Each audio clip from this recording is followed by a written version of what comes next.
hurt my back doing that. Shoes.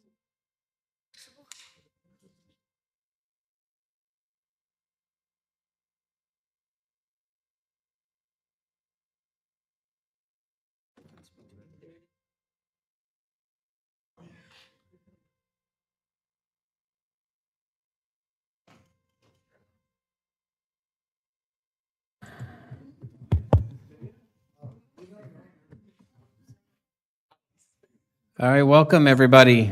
It is 3 o'clock. We're going to go ahead and call today's meeting to order. This is a meeting of the Flagler County Board of County Commissioners and the City of Palm Coast City Council and the Flagler County Sheriff's Office joint workshop. Today is Tuesday, May 28th, 2024. If I could have everybody stand and for the pledge to the flag. I pledge allegiance to the flag of the United States of America and to the republic for which it stands, one nation, under God, indivisible, with liberty and justice for all. We'll also take a brief moment of silence. We take this moment of silence for individual prayer, reflection, or meditation. We also take time to honor and remember our first responders and the men and women in our military who keep us safe and protect our freedoms at home and abroad.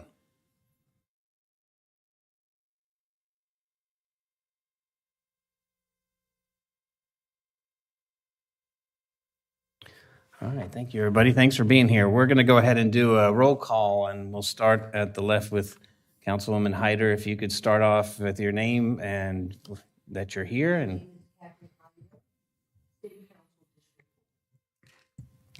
Good afternoon, Teresa Pontieri, City Council District 2. Nick Lucas, City of Palm Coast City Council District 3. David Oliphant, President, Mayor of Palm Coast. Andy Dance, County Commission Chair. Leanne Pennington, County Commission, District 4. Greg Hansen, County Commissioner, District 2. Dave Sullivan, County Commissioner, District 3. Donald O'Brien, County Commissioner, District 5. All right, thank you all. We are all here to talk about the 5-year public safety plan. I know last time we left, there was some questions, so I don't know who's going to start us off. Ms. Johnson, if you're going to, but I know we had some direction from the dais and want to make sure that we cover those issues as well. Sure. Thank you, Mr. Chairman, Mayor, Commissioners, and council members. Flagler County Sheriff Rick Staley, and you can tell my voice is really strong today, thanks to a cold. So I'm going to turn it over to the people that really did the work, and that is the City of Palm Coast interim or acting, I'm not sure the exact title, City Manager Lauren Johnston, and Sheriff's Office Chief of Staff Mark Sturbridge. Thank you, Sheriff. Good afternoon, Mayor and City Council and Board Chair and County Commissioners. You are correct. You asked us for a series of questions and just some more information about the data and how we got there. So I'm going to go through a few quick slides. Okay, so we're all the way at the end. Okay. So one of the questions was an analysis determining the appropriate size force and using different approaches. Now, all of this was covered in the last presentation, so I'm going to go through it a little bit more in detail. And also it's indicated in the UNF study. So an authorized level is really a fixed number of personnel established by a governing body. There's historical trends that sets this authorized level, and this could be done due to budget constraints. It also sets a cap on the number of staff regardless of current demand or workload. There's a minimum staffing, which ensures a minimum number of officers or staff on duty at all times. The purpose is to guarantee sufficient response capacity for emergencies and high priority calls. And the focus is on safety and immediate response capability. There's the workload-based approach, which aligns staffing with actual service demand. The method here analyzes workload by reviewing historical data and current trends. The benefit ensures staffing matches the time and effort required to handle different types of calls. And then there's the per capita approach, and you hear about this often. It really calculates staffing levels based off population size. It's easy to use and understand and apply, but it does have some limitations, and it may not account for specific local factors such as crime rates, layout, and other factors affecting service demand. And that's really why the study indicates that the mixed methodology is the preferred approach and approach for our future. It's a customized analysis for our community and our demographics.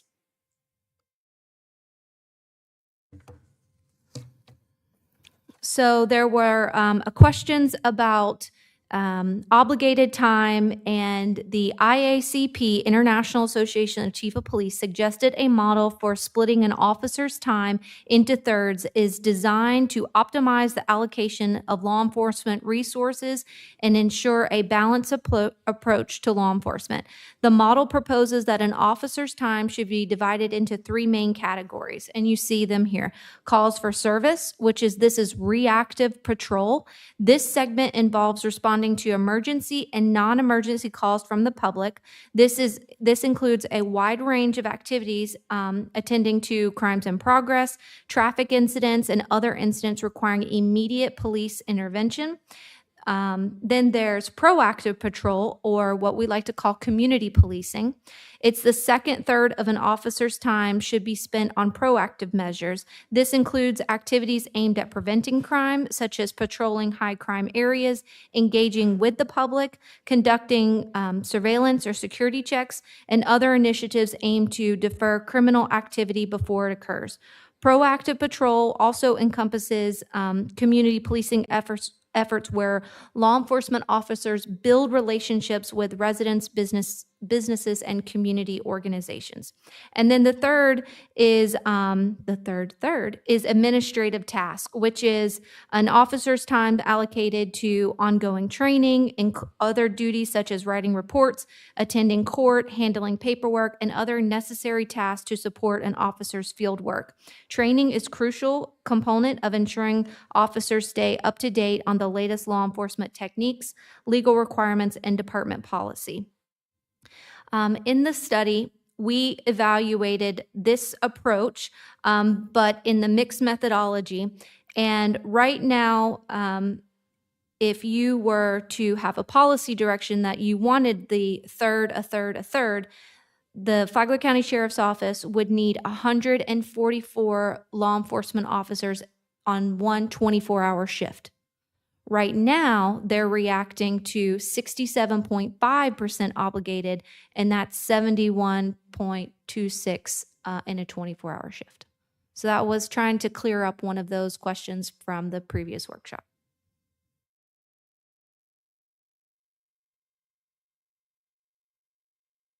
Chief, I'm going to let you take this one away. Sure. Mark Strobridge, Flagler County Sheriff's Office. One of the other questions is, how do we stand regionally within our community? So what you see in front of you now is in the smaller green, that's per capita law enforcement officers per 1,000 residents. How that compares across our community and equivalent size communities, as well as our municipalities within Flagler County. The next number is the crimes per 100,000 people. So as you can see, for example, Flagler County Sheriff's Office has 1.62 and a crime of 8.99 crimes per 1,000 people. As you go to the far spectrum, you will see the increases in per capitas and where they all stand. So comparatively, based on just a short analysis of this, the answer is the sheriff is doing a great job leading his team to reduce crime, but it's still not enough because no crime is acceptable to the sheriff. No crime should be acceptable to any of us. But across the board, comparatively, within our microcosm and our region, that's how we compare to the other organizations that are out there crime fighting. As you can see, when you talk about police departments themselves, Flagler Beach and Bunnell PD, their officers per thousand are traditionally higher. Across the entire state of Florida, if you look at any municipality, they want a higher level of service. That's why they became cities, and their per capita numbers will always be higher, but it doesn't always correlate to the crimes being lower, as you can see here. The difference is vision leadership of the organization that makes those kind of changes. So based on these particular numbers, we are trending better than everybody else out there.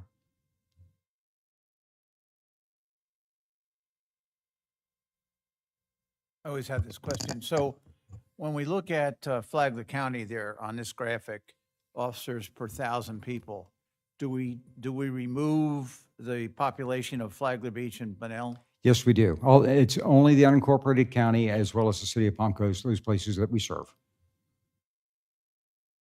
Chief, thank you. Chief, what time span was this data taken from? 2002. That was the most recent data that I could verify across the board. It's based on uniform crime reporting as well as reporting to the Florida Department of Law Enforcement. You said 2002 or 2022? 22, I'm Okay, thank you. sorry, yes. One of the other areas, am I covering this one? Okay, one of the other areas that was discussed is, based on the study, we worked hard and developed a formula working backwards out of the study. We looked at what our calls for service and what our growth would be as a result of the data that was collected out of the study. We found the number that 308 calls for service, as defined by the study, would be what would necessitate the growth of one new deputy sheriff going towards the future. By contrast, where we could get the actual data, because it's not really tracked that way across all law enforcement agencies, because it's really a relatively new idea, is, for example, we did a breakdown of the Bunnell Police Department. They're at 293. Orange County Sheriff's Office uses the figure 282 in their impact fee budget and requirements as a result. Flagler Beach at 268, and St. Johns County is 244. We tried to get other agencies to respond to our survey, but these numbers aren't usually kept. So that's how we kind of break down it. As you can see, the lower the number, the less efficient the organization becomes in handling calls for service, meaning there's a higher cost because you need more deputy sheriffs as a result of the workload. So at the 67.5% obligated time, the snapshot that was taken during the study, we are at 308 is how we extrapolated that number. And Commissioner O'Brien had asked, what does it look like within our community? This is a heat map of our activity for 2023 calls for service. Of course, the lighter the color or no color means very little activity, all the way to the deep red and purple in the center core.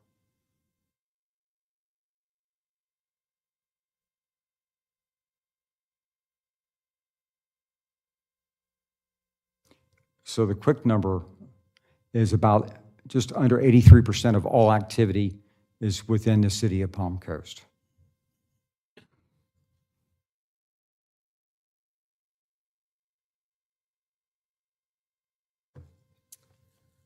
And lastly, you asked us to look into the current half-cent sales tax, and it's generating County Administrator Petito and Deputy Administrator Salinas. They looked at from 2013 until 2023, and we took the collection rate over the 4 major municipalities. And this is the current half-cent sales tax that's in place currently. And so I'll leave you here with, we've tried to answer the best questions from the last workshop that we could. With our final slide as a discussion point, there was the discussion of the drafting a resolution enforcing the metric that we had come up with, which is 308 calls for service per deputy sheriff per year. And then the discussion on potential funding options.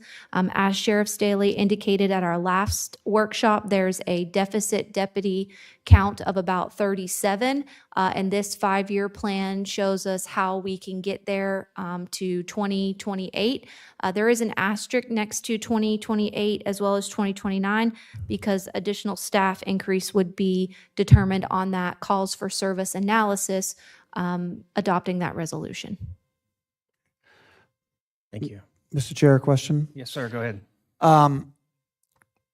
The study is a modern, relatively new, forward-looking attempt at configuring an organization with a budget. The question I have is, the study was completed when? Well, Mayor, there's actually 2 studies that were conducted by the University of North Florida. Dr. Mitch Miller and his team conducted the first study starting in 2018 and then finished up the second study in 2022. So they were back-to-back studies that were really kind of reinforcing, and then they were later peer-reviewed as a result of that. And they've actually taken their study and their methods to other law enforcement agencies that's starting to be used throughout. So, and the basis for my question was to substantiate the basis for all of this data. This study is dynamic. It continues to move forward and continues to be updated over time. That is correct. Okay, thank you. And if I might add, since the very first study, there have been great strides made in that deficit. The city of Palm Coast, as well as the Board of County Commission, have funded, well, since the sheriff's been in office, about 77 new positions. So there has been a lot of movement. Thank you. All right, comments from the dais. So I hear the number of calls for the city of Palm Coast versus the county as a whole is 83%. But in looking at the reports that I've gotten from the sheriff's office, it looks like arrests are much lower than that. So it appears that the amount of arrests in the city of Palm Coast are right around 50%.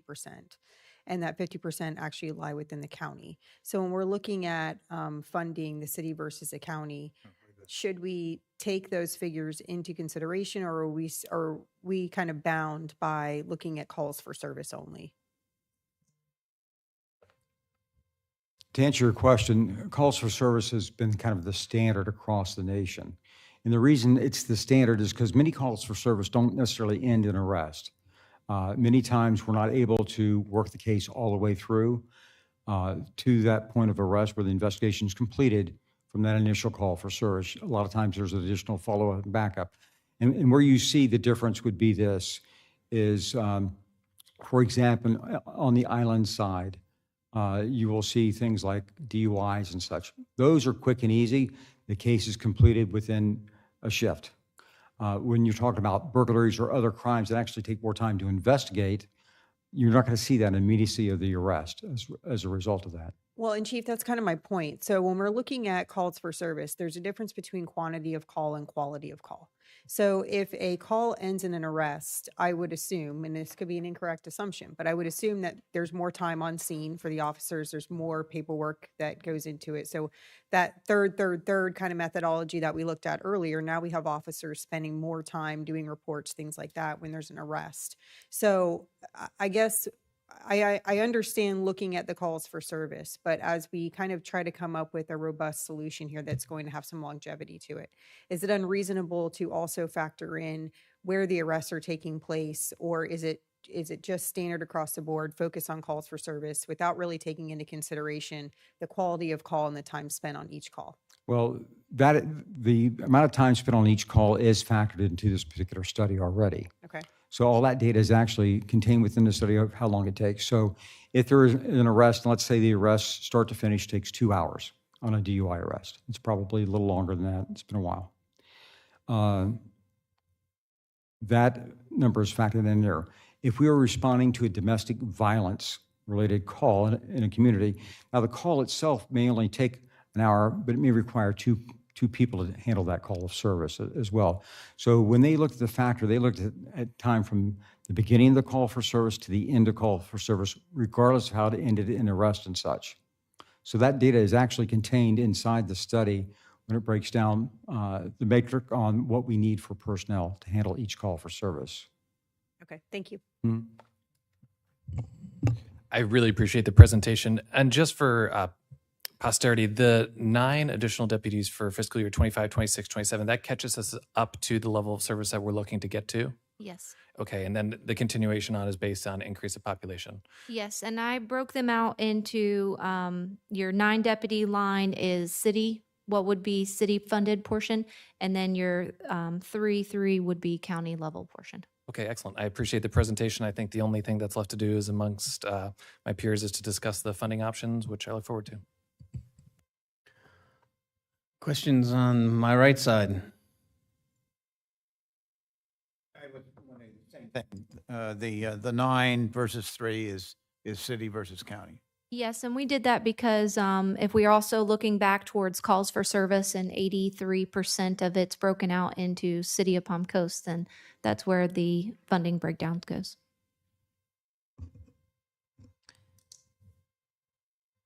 And this doesn't address 911 operators or any administrative jail, any of that, right? Which would also grow with growth, right? Right, that would also be a factor in that. Okay. But it's, yeah, it's not factored into this. Okay. Mayor?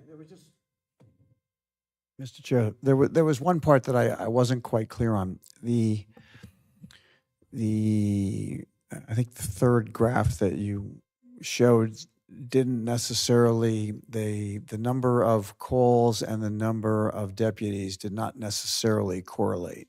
Can you just speak to that just for one more minute? I think that was the slide that you had the other, yeah. Like one you made a comment that they don't necessarily correlate. Oh.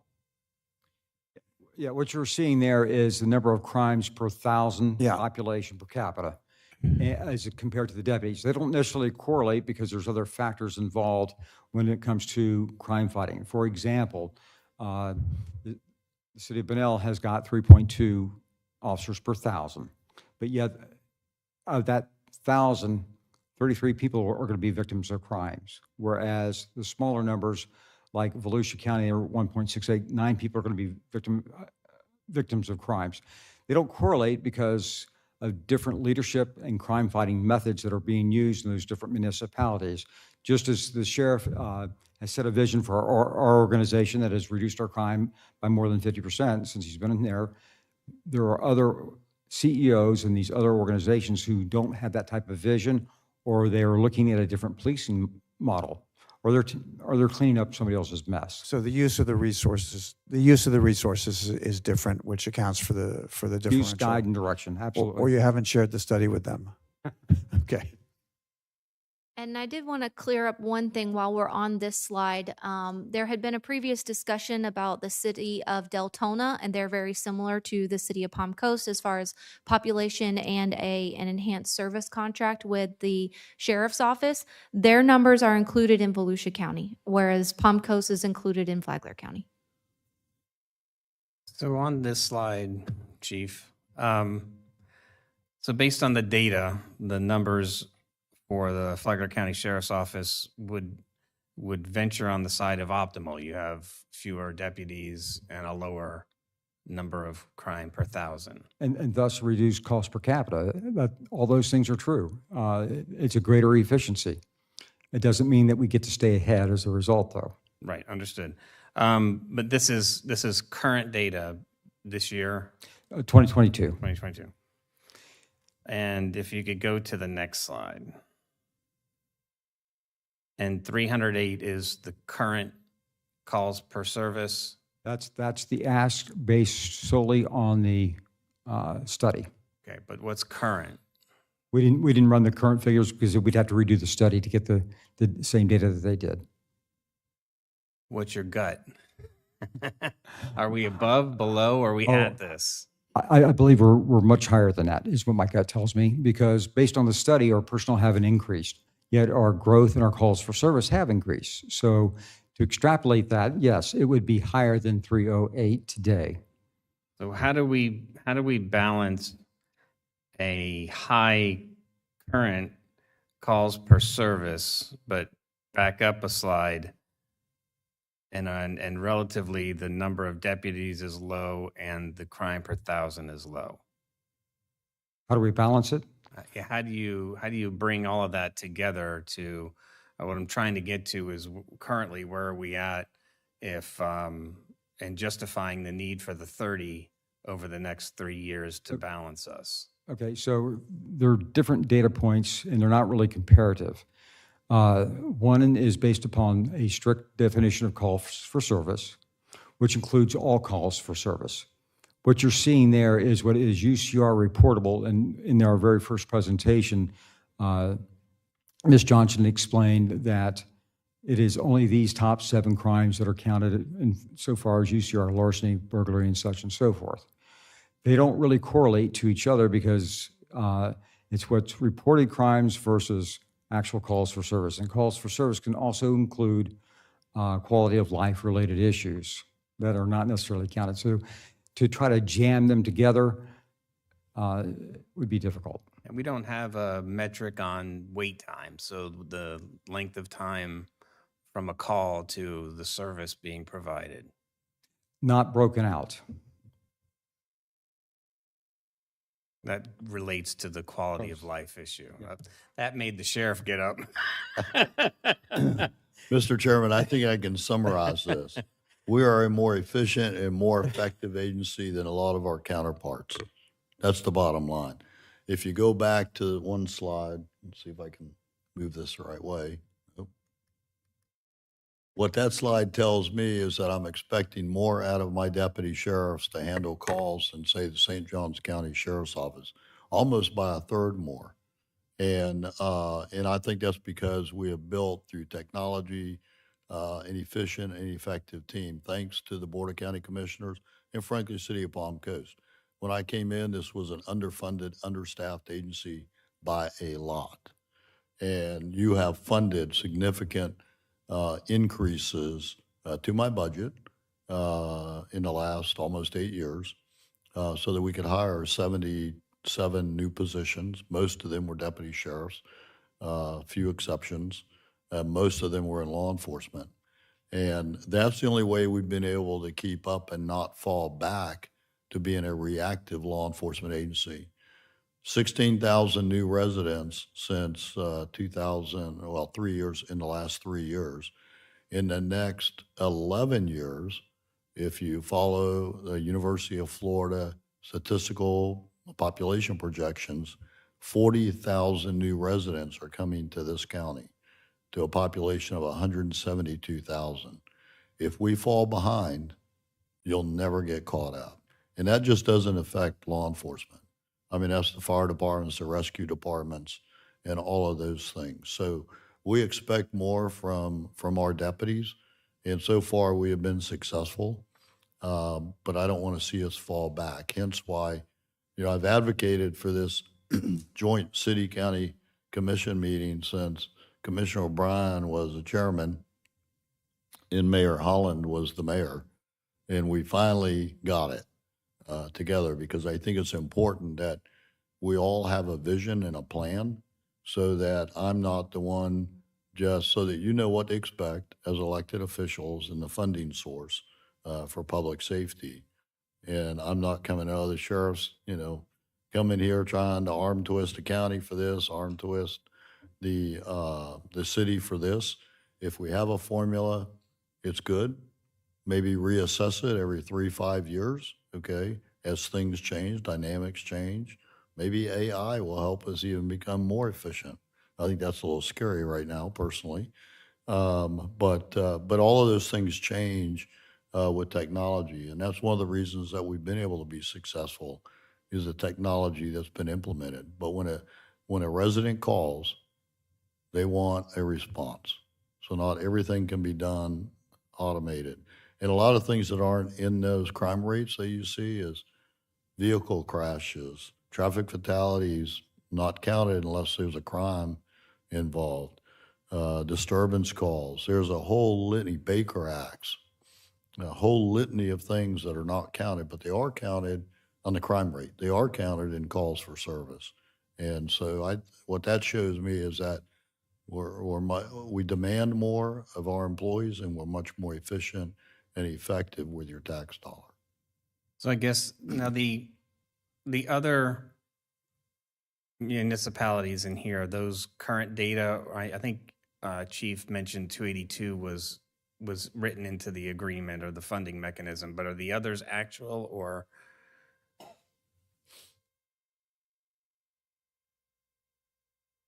The short answer is yes. The actual numbers from those other organizations, we were able to extrapolate that using the same definitions. That was the difficulty, is making sure that everything aligned with definitions. They were forthcoming and were able to give us that information.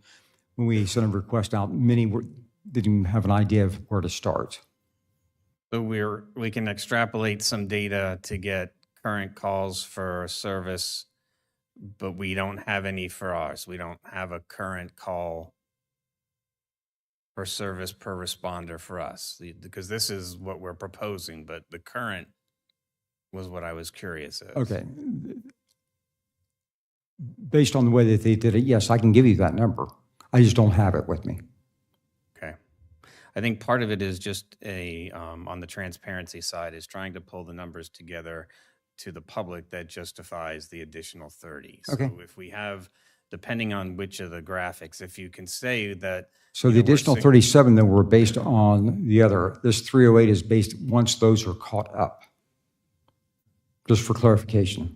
Those 37 were deficit, Right. But I mean, we're still trying to bring this down, and then we establish a base of service. Mhm. So we still have to catch up. So I'm curious as to the metric that we've put in here that correlates to the need for the additional deputies in trying to make that publicly. Right, okay.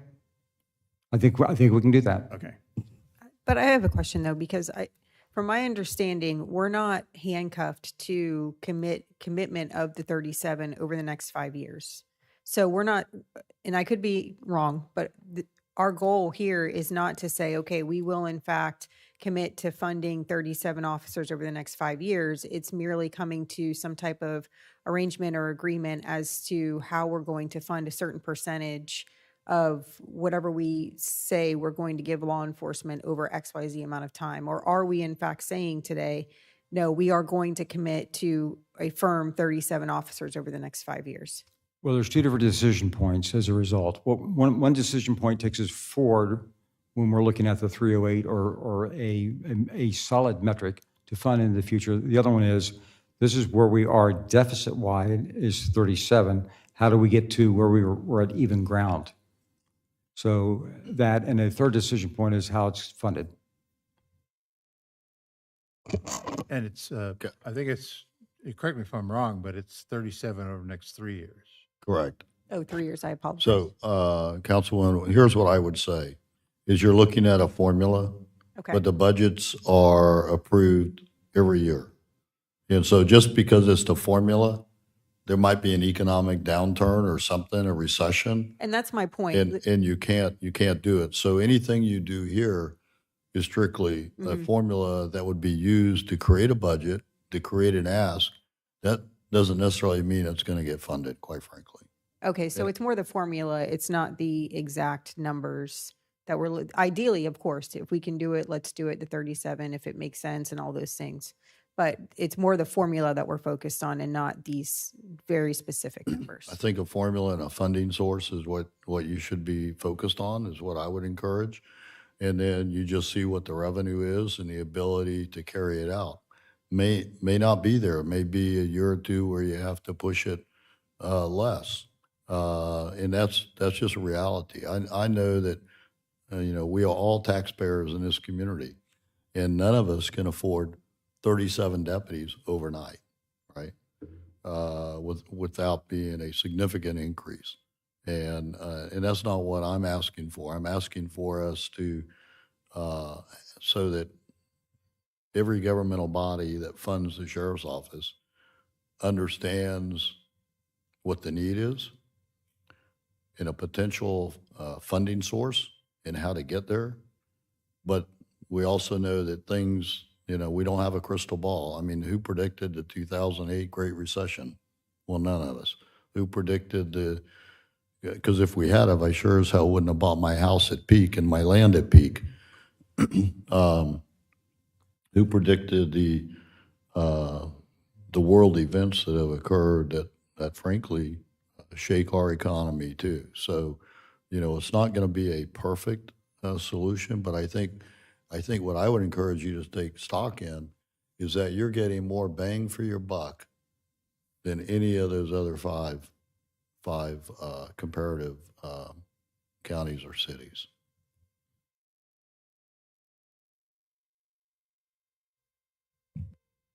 Additional comments? So hearing none, next steps.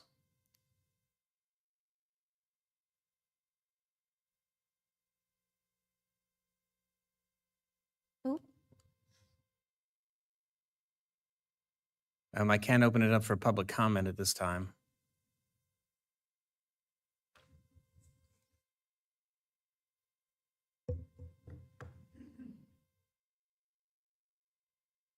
So we'll go ahead and bring this out to the public and open it up for public comment. If there's anybody that wants to address the two boards on this topic, now's a good time. Come up to the dais, state your name, and you have 3 minutes.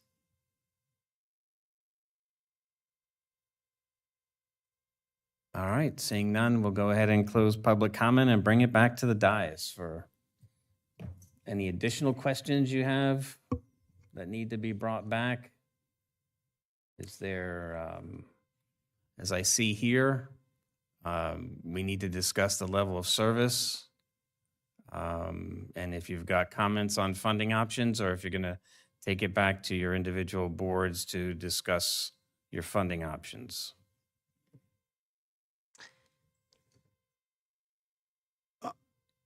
Commissioner Sullivan. It's going to come down to, we're all in the middle of doing our budgets for the next fiscal year. And there are only so many sources of revenue that are available. And it's not just the safety, the sheriff. We've got the fire department, we've got roads, we've got lots of other things that we have to fund. So how do we split that up and given the sources we have? One of the major problems in this county right now, and it's going to get worse, is that the homestead exemption that the taxpayers have right now means if you've had a home for a number of years here and you include inflation, a lot of people are paying, even though their house has gone up in value, are paying essentially about what they were paying 10 years ago now, even though their house is worth a lot more. And if you're a brand new resident coming into Flagler County right now and you buy a house, it's going to cost the amount of money that those people will pay in taxes on their basic taxes is much higher than the people who've been here a long time. That's good in a lot of ways, but it makes it very difficult when we have a smaller business base to tax. And 90% of our ad valorem comes in from residences. It makes it very hard to handle inflation and extra costs. And so I think that's what we face. And so I think we're going to be faced with how do we maintain revenue in a period of inflation and with the current laws as they exist. And the new. And there are things happening, like the state is not particularly happy about letting local counties and cities get additional funding. And they're always tightening the belt on us from the state level. And they've got an amendment coming that's going to cost us more in ad valorem taxes if it gets approved. So I think that's the other side of the issue here. As the sheriff indicated, this is studies. I mean, I can't challenge the study, but I can certainly say we've still got to fund our various organizations and so on. So I think we're faced with that problem. Mr. Chair, I've read every page and every word of the study, and I concur with the study. I'm in favor of having each of the commission and the city council work through the service levels and their funding sources independently at this point in time, because our budget process is a bit different, and I don't have a full city council here today. So I would like to discuss the service level in particular at city council. We had residents come forward at today's meeting with concerns about various service levels, which may or may not be appropriate for the county commission. I don't know. But certainly they're relevant to our city council. And I know that we want to go back and discuss those issues amongst city council meeting as we work through our budget. And I ask each of my city council members, is that doable for you all, that we have that discussion at a upcoming budget public meeting? I have no qualms with that. I think that's more than appropriate. I know that we have different budgeting needs, but I think that's a discussion we need to have amongst our board. I obviously agree that we need to go back to the individual boards and discuss this more, but I also think we need to make a little bit more headway today, because we're here together for a reason. I agree with this study. I think we need more officers. I think that the sheriff's office has done a fantastic job leveraging technology and being proactive with what they've had. And I think that the officers are needed based on the current growth that we have incurred and that we know we're going to continue to incur. My concern with regards to, I share the same concerns as Commissioner Sullivan. Legislatively, the state has really tied our hands as far as what monies we can bring in. We know the Live Local is going to hit us hard from a revenue standpoint, specifically with growth. And this extra homestead exemption will likely pass. It's going to be a referendum, but it'll probably get voted on. So I have a concern that we're running out of pots to pick from with regards to revenue. So we have the funding options here, millage, half-cent sales tax, and then anything else that anybody wants to propose. I think we need to have a more robust discussion as to the pros and cons of those options before we split again and go back to our boards. That way we can speak to our board. Well, we only have one person that's missing today. He was missing at the last one of these two. But we're here together for a reason. So I think we need to make some more headway before we split up and discuss these independently, because this is a joint decision. And if we at least come away with some pros and cons and get a feel of where this board lies, then we can go back to our separate boards and decide from that standpoint, this is what we collectively talked about, and this is where we want, when we come back, this is going to be our official position. I am on board with that. I think amongst us today, we'll be able to at least delegate whether or not we have consensus for support of our half-cent sales tax. I think that's something that we can establish from the city's perspective. I'm not sure whether or not we have any other options that are prepared for the other options bullet, but I think at the very least, I stand with Councilwoman Pontieri that I think we can establish whether or not we are in agreement that the half-cent sales tax will have our support.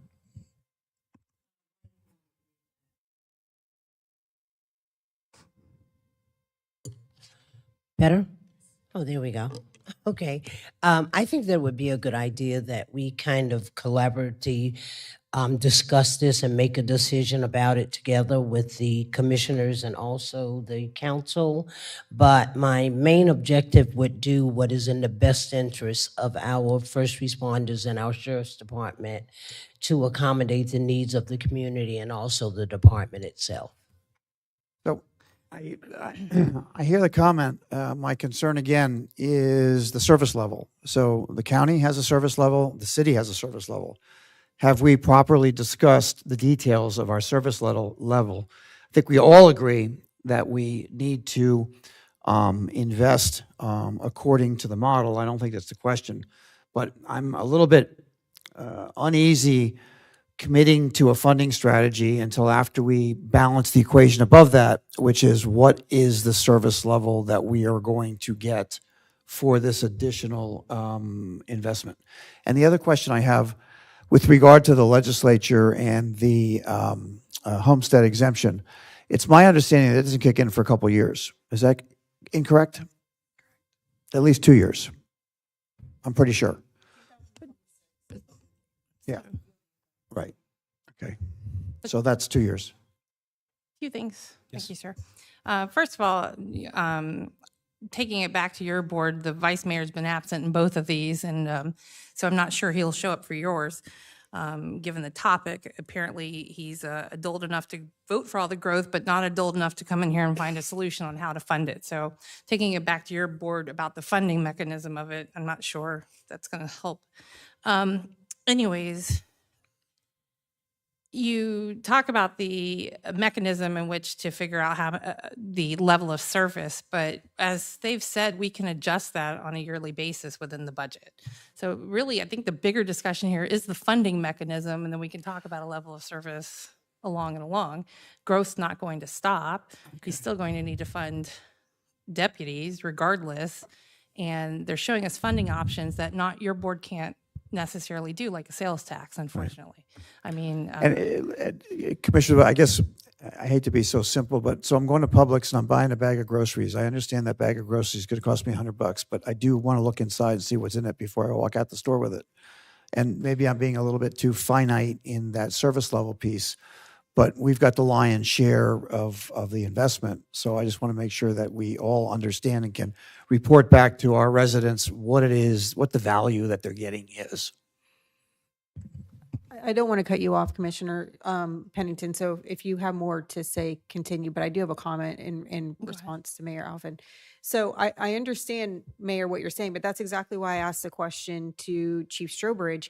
In what we're deciding here today, are we absolutely saying that we are going to fund 9 deputies and that the county is going to fund 3? And that does not sound like that is what we are specifically determining. What we are determining is what is the formula. So is the city going to pay 75%, which is what this breakdown is. It's 75, 25, it's 74 and some change and 26 and some change. So, or 25 and some change. So that's what we're determining. It's not, we're not saying that we are absolutely going to fund 9 sheriff's deputies this year, next year, and in fiscal year 27. That is a discussion that we have to make on a yearly basis based on our budget.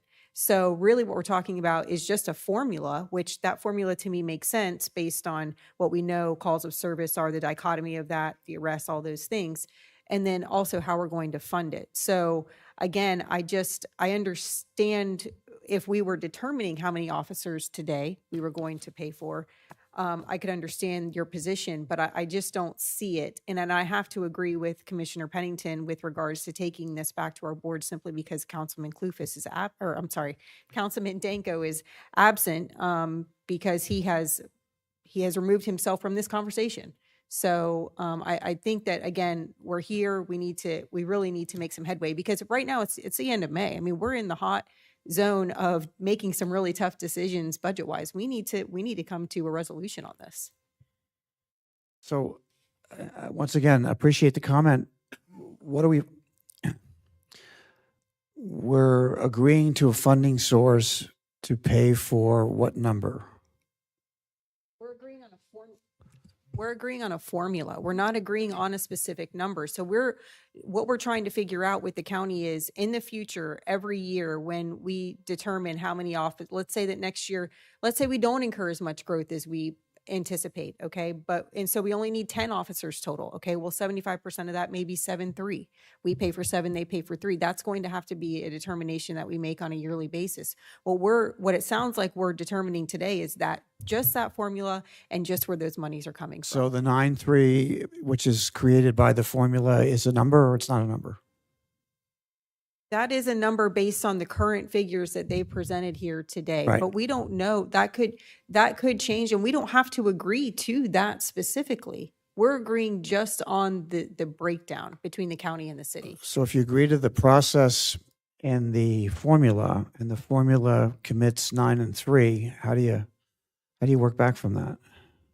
I'm trying to make sure we're in this workshop, how we're understanding our finish line today. Maybe I would welcome comments from other people because maybe I'm looking at this incorrectly. I'm looking at it in percentages. 75% paid for by the city, 25% paid for by the county. These numbers to me that we're looking at on the screen, this is an example of what they would like, but that is not our determination. If our budgets can afford it, depending on the funding source, then sure, yes, this is what they're asking for and we can grant that. But what we're really looking at is a percentage breakdown, not these specific numbers year after year, based on the budget and the funding mechanism. Right. And I think Chief mentioned 83% was the current breakdown. That's calls, yes, that's calls for service, Right. but that's not, if you look at the arrests and you also look at the amount of the citations that are issued, you have to look at that as well. The citations that are issued is closer to 74% to 26%. The arrest is 50-50. So I think when you take all of those into consideration, the breakdown of 75% to 25% is a pretty fair number. Right, but that's not what Chief presented. So we don't have your data that you went over to bring to the dais, so we're using Chief's data right now. This side. Yeah, I do. The arrest data. Yeah, this it's been a good discussion, but I think we still haven't talked about a funding source. And the no-brainer is the half-cent sales tax. If we could get agreement on that today, that alone would help tremendously. And we're not committing ourselves to what that half-cent sales tax is going to pay for, but it certainly is going to help and I agree with you that it may not be 9 and 3. It might be 6 and 2 or 5 and 1.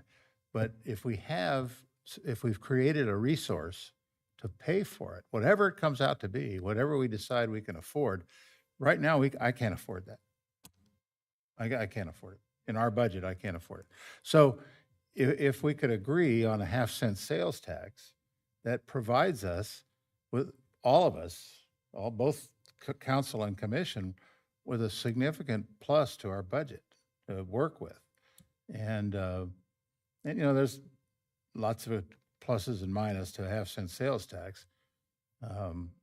But I think it's the cheapest, less costly to the residents way to get $4 million or $5 million more each year into our budget. Mr. Chair, Yes, sir. I disagree with that, Commissioner. I think that in this environment, the sales tax is the worst of the worst issues or options. I think it will be politicized. It is politicized, and I don't know how you get around that. And certainly, the time frame doesn't work for us for this year to do that. I'm not saying it's not a good option to raise that money, but to specifically subject it to the politics that I think it would come under at this time in our county is not healthy. I think that if you make a decision that the formula is directionally correct and that we're going in the right direction that way, then we just need to suck it up and find that money within ad valorem taxes and the general fund. And if we've made the decision that it's important that we do that from a public safety standpoint and something else has to give, then at least there's transparency there and you can have the discussion and say, well, we're funding these positions because we've agreed to the formula or we agree with the study and the recognition of the validity of it, and this is how we're going to pay for it. I think, again, we have already experienced it one time with this sales tax. We had a discussion and it got politicized right away, and it got turned in all different directions to nobody's benefit. And I would not want to see us go through that again. I also don't think you should dedicate millage because I think, again, that ties your hands as a commission. I think, you make the decision, you commit to the staffing and the formulas with revisions each year as things change, but you find the way to fund it out of your regular revenue. Again, my opinion. Thank you. Thank you. But Don, doesn't that mean that we get down to the point where we don't do something that we want to do because we don't want to raise the millage rate? So, we always try to reduce it 0.1 every year. So does that mean that we don't do that this year? And we don't do something else so that we can fund, if we agree on the formula? Is that what we're saying? That we'd have to like you said, suck it up and, Well, I just think from like the half-cent sales tax option, I think that needs to be more of a public awareness campaign and tie it to a number of different things and not necessarily dedicated to just one particular expense. And I just think that requires a lot of work. I think you might be misreading the political environment again about accepting that as a funding source. I don't disagree that they work and it can be effective, but I just think tying it to this particular expense is not a good decision at this time. and I agree with that. I do. But it could go for public safety. It could go to fire department partly, and partly to the sheriff, and partly to the ambulance service. You know, I I mean, mean, there's lots of things, right? lots of Yeah, things that it sure. could, that we need money for. And we're the only, I think, county that doesn't levy that other half cent. Right, we're the only correct? one, You the know, only so- county in the state. And, Right. and no offense to anyone on the council, but the fact is, you guys get a free ride on this. You know, the political heat comes in one direction on this. Even if you publicly support us and say upfront, you know, we're all behind you on this. The fact of the matter is, the downside goes one direction. Anybody else? I think Dave, do you want to speak? Well, I mean, I've looked at this too, and I was, as Donnie says, that I was the one that, you know, kind of brought this forward a year ago. And it's a tough political sell. I think the fact that we have the sheriff's study, the change since then is we have the sheriff's study. We also have what the legislature is doing right now. If anybody thinks we're going to have any kind of significant increases in millage rate, it's not going to happen. So we have to also be realistic about where we are. And I mean, right now, other than the half-cent sales tax, by the way, 25% of that money comes from people not living in Flagler County. It comes from tourists and people who are visiting here. So it's a fairly fair tax. The issue I brought up about the millage rate now, the people who've been here a long time pay much less taxes for property than a new resident. So you have that unfairness to a degree. So we may not be able to get to a half-cent sales tax, but if somebody has another suggestion on how we're going to increase funding in a period of inflation, I agree with Commissioner Hanson that we don't have a lot of options here. And in reality, for Palm Coast, the share of the half-cent sales tax, you get more than the county does, or Benel does, or I mean, it's all proportional. But still, you tell me what the other options are. I don't think there are a lot, and I think it can be sold to the public if it's explained carefully and correctly. And another thing that if we have to cut something, we're going to have to cut services. And Ms. Petito has given us a list of services that we do for the public that we don't have to do. And I guarantee you, most of that money's going to Palm Coast that we're going to cut, because we provide all the services for the entire county. So, I mean, that's not a good thing. That's not a good thing. So, I just think, I mean, all things being equal, I'd say Donnie's right. Let's just figure it out, and if we got to eat it, let's eat it. But I worry about the danger of that. I mean, there's other options. I mean, we could cut the sheriff's budget out entirely and make it an SBTU entirely, where he has to then he has to go to the public and justify his increases, and we don't get involved at all. Some counties have done that. I don't think the sheriff wants to do that, but that's an option. Then he's responsible for his millage rate, and is responsible for his, whether he goes charges the county more or less. You know, but I doubt if the sheriff would like to do that. And if you want to comment on that, Rick, but I'm not proposing that. I'm just saying there's other options, and that's one. That's one. and I don't think that's the best one, but I just bring it up as an option. There's another option. Commissioner Pennington? Yeah, so, I mean, Commissioner O'Brien's exactly right, right? Political heat. But all the broken things that we have to deal with and can't fund are because somebody wasn't brave enough for the political heat of it. And now it's come to the point where, I mean, it's at a critical, the infrastructure is at a critical point and we have no money for it. But this is just one of those things, you'd just be kicking the can down the road and crime would rise and you'd be back here every year asking me to add 2, add 3. I will say this about the half-cent sales tax. The public, when given the opportunity about the school, understood it and accepted it.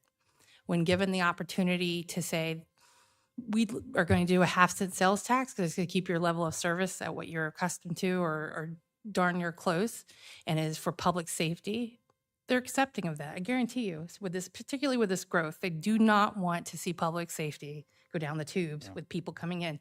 That's what happens when people come in.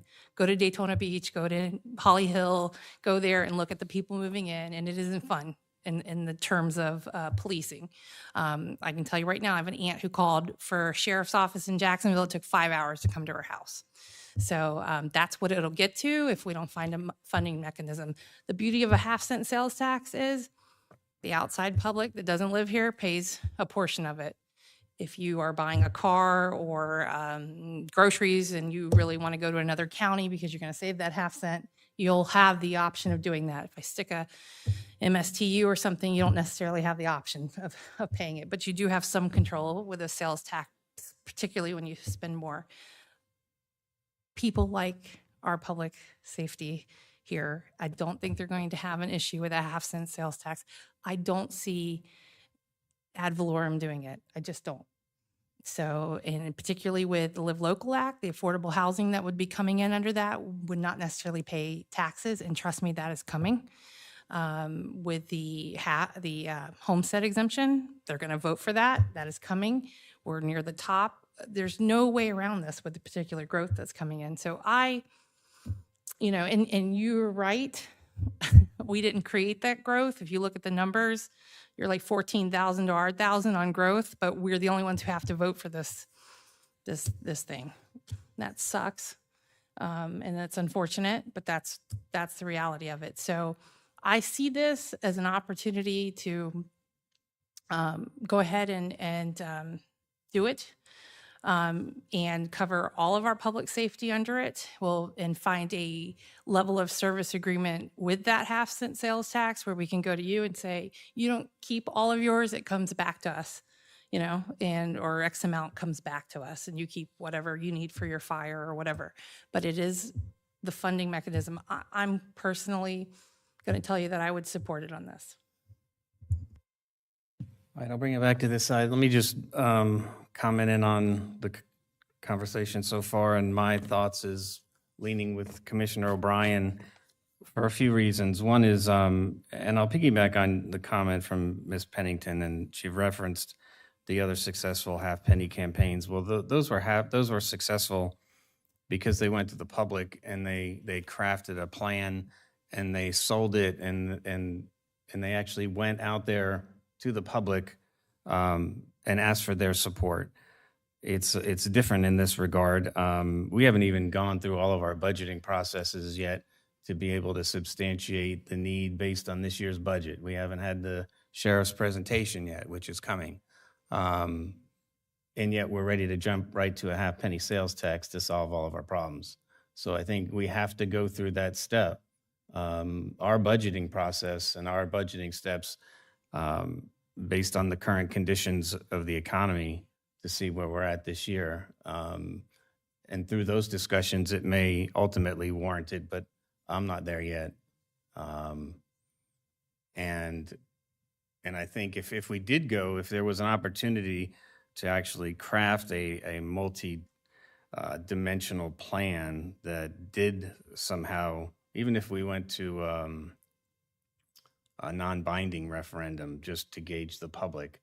But it's incumbent upon us to make that sale and get buy-in with the public. If we just do this year, from the top down on a 4-to-1 vote. We are not engaging the public in that discussion, and we're not earning their trust in that discussion. And I think ultimately in the wrong run, that does more harm than good. This side. No comment at this time. So I understand the hesitancy to jump to the half-cent sales tax without the budgets being fully fleshed out yet. I have a real issue, though, saying that for political reasons, we can't go this route. I think that that's a level of pandering that should not be acceptable. When we were elected to make tough decisions based on what we know about our budgets, our cities and our counties' needs, and what it's going to take to get us the services that we need. The fact of the matter is, if we choose to go this route, and Commissioner O'Brien, I completely agree with you. You all have to technically make this vote. You do. And I don't envy you in that, but I can tell you I also would support going this route of the half-cent sales tax for a lot of reasons, specifically for public safety, because I do think that there's a level of transparency in that if we are saying that these monies are dedicated only to fire and police, rather than, it just going directly into the general fund and then we can spend it on whatever we want, whether that be infrastructure, public safety, and the multitude of things that come out of the general fund. If this is specifically earmarked for public safety, there is a level of transparency and accountability for those dollars that I think is necessary for our constituencies. I like the fact that all of this will not fall on our residents, whereas millage, obviously, especially in the city of Palm Coast, falls on our residents in a very strong way because we have a lack of commercial. The fact of the matter is we are going to have to either raise millage or cut services or find another mechanism to fund public safety. It does not exist. We currently have to figure out how we're going to fund Fire Station 22, and that has nothing to do with growth. That has everything to do with an aging, out-of-date facility, and that's going to cost us $3 million. We don't have that money right now. We asked for appropriations for certain things that we didn't get, and we do know, as you all have stated, that we are taking hits in our general fund because of things that have been passed by the state legislator. So I agree that this is not a good political decision that we have to make, but the fact of the matter is you're going to have to make a tough decision either way. Do you sacrifice public safety for politics? Or do you say, no, I'm going to go ahead and bite this bullet because it's best for my constituency? Because the fact is, we can say all day long, as Vice Mayor Danko likes to say, well, tighten your belts, tighten your belts. Well, we did tighten our belts last year. There's no more tightening for us. The city cannot tighten anymore. We are at a max. And if we don't find a way to fund public safety and stick to it, what we're trying to do here, I think, is monumental because we're looking at not just this year, we're looking at the future. And how can we rely on something that's going to last a long time? And I'll leave you with this. So our roads in the city of Palm Coast used to be funded by the half-cent sales tax. And when it was, our level of what's called the PCI, it stayed high. The condition of the roads maintained itself at a certain level. Ever since we haven't had that funding, the quality of our roads has severely dipped. And you know what? Now, our city is asking us for $5 million a year just to keep those roads at that service level. And we can't afford that. So now we're scrounging here and there, $1 million here, $1 million there, to not even repave, but to engage in basically sealing so that more damage doesn't happen. That is one example of what happens when you kick the can down the road and you don't say, yes, I know this is a tough decision, but we have to find this funding mechanism. So Commissioner Dance, I understand what you're saying about, well, we haven't fully fleshed out our budgets, but I would ask that you guys not foreclose the idea of the half-cent sales tax yet. If we have to come back here in a month and a half, 2 months, so be it. But please do not foreclose this idea, and please do not pander to the public based on what we think is politically savvy at the moment.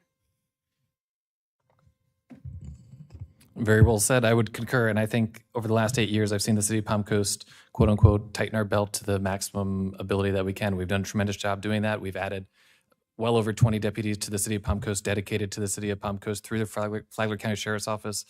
But right now, I think we're at a point where we're going to need additional funding, and we're going to need dedicated funding sources like the late, great Mayor Netz had instilled upon me how important dedicated funding sources are for things like this, things that are going to continue to have to be funded no matter what, especially as we sustain the level of growth that we expect to happen in Flagler County. I would also ask that you don't preclude closing the issue of a half-cent sales tax. I do think that we probably have to have more in-depth discussions about our budget and what we're going to be able to do as far as millage rate. But it's come to a point now where after 8 years, I've seen this occur, and I can see the writing on the wall is that if we continue to have rollback rate after rollback rate, it's going to close the gap between other lesser cities and the city of Palm Coast as far as quality of life. And that's something that I think we're elected to really try to maximize, is keep Palm Coast and Flagler County where we are, and if not, accelerated to greatness.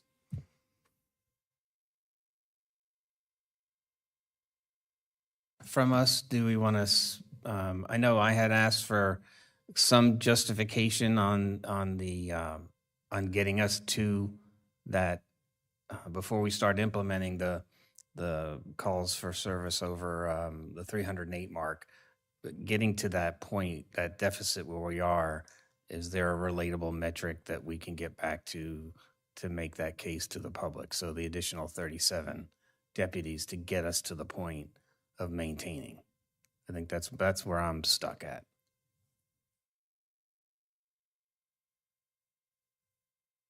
That's it? I didn't have anything else. Okay, I just didn't know if you needed any more direction from us before we adjourn. I wanted to make sure that we cover everything. I would just say, what are the next steps going to be moving forward then, so that we know what we need to either work on or bring back to you guys, if anything? Well, I gave some information on some that you can just give back to our administrators. Don't necessarily have to convene again for that. And it sounds like we have to continue on our individual budget process, and each board will continue to flesh it out. I think we're all in consensus on the distribution. So, yes, Commissioner Sullivan. Right. I think part of the problem here is that that's all true, that each group has to go back and work their budget. But the city of Palm Coast has no control over the half-cent sales tax. I mean, I think Donnie pointed that out clearly. So it's kind of difficult for them to go forward with the thought, well, there's not going to be a half-cent sales tax additional funding here for the city based on what we know right now, and there's been no guidance along those lines. So I think that's, Commissioner Pontieri pointed out, get some idea of not closing that option out, because if you do, then the city of Palm Coast has got a different budget process than they would otherwise, with others too. So I think we just need to keep the option open, and it has to be open this year, because lots of things can happen in the legislature next year. We're not going to be, the state legislature is not going to be coming up with additional ways to get us more money at the city and county level from what we've seen in the last few years. And we have that possible loss of ad valorem taxes, additional 25,000. That's $4.5 million for the county, probably a similar number, not quite that much, but for the city. So I just think that we should leave open the question of the half-cent sales tax at this point, so that we don't preclude that from happening. I would like to put forth a suggestion here. If in your deliberations, in the city deliberations, you decide that half cent, that you got to have it, tell us that. Tell us that. I think that's fair. And to Commissioner O'Brien's point, to let us off the hook for the growth that has occurred in our city, and then ask you to vote without our official position as a board on a half-cent sales tax, I think is quite unfair. So I agree. I think that that's a pretty fair position to put our board in. And I just wanted to clarify one thing, Commissioner Dance. I came up with the 75% based on the 9 and 3. So 12 total or 9 total divided by the 12 is 75%. That's where I came up with that split, just for clarity. Right, got to make round, those numbers have to be rounded some way, so. Right, I'm yeah. going back to chief. All right, if there's anything else to be brought forward, I want to make sure that we take full advantage of our time together. Mr. Mayor, can Yes, we sir. agree to that, that if you need it, you'll tell us? Like I said before, we're not far enough down the road for me to I be- know that, right. for Yeah. me to be able to say exactly how much we need. So to blanketly. I'm not asking you that. agree. I'm not asking you to say it right now. What I'm saying is if you do your deliberations and you've done your budgeting and you get to the point and you say, damn, we can't get to this point without that half-cent sales tax. We need it. If you get to that point, Well, tell us. Commissioner, our meetings are public, so I think you'll hear that right out loud on the dais. And I'm still working with Commissioner O'Brien's concept of not tying it exclusively to the services without having a robust campaign to let the public participate in this discussion. But I do think that you will hear our comments from the dais as we work through the budget. I ask again, if you need us to pass the half-cent sales tax, tell us. I think the point's been made. I think they get it. All right. Anybody else? Take a motion to adjourn if there is nothing else for the Move good. to adjourn. All right, I have a motion. Second. And a second. All right. Thank you, everybody, for being here. I appreciate the input. Thank you, Sheriff.